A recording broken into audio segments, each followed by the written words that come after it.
alam kung saan tutungo ang mga habang patalikod naghihingalo. Ang lapis na ginamit sa kwento nating naudlot. Bawat buklat ng aklat binabalikan,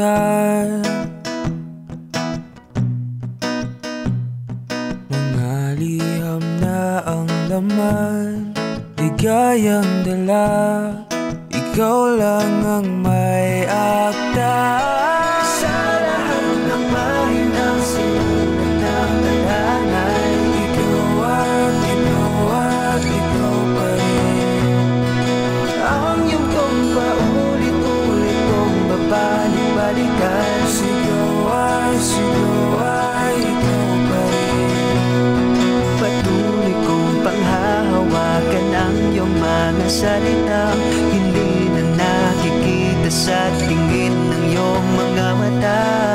Ngunit kung sarado na ang puso sa nadarama, pwede bang isipin mo kung bakit tayo nagsimula? Sa wakas na di matuklasan, babalik ikaw at natagpuan ang mga matang nakatanaw sa umpisa ng iyong sigaw.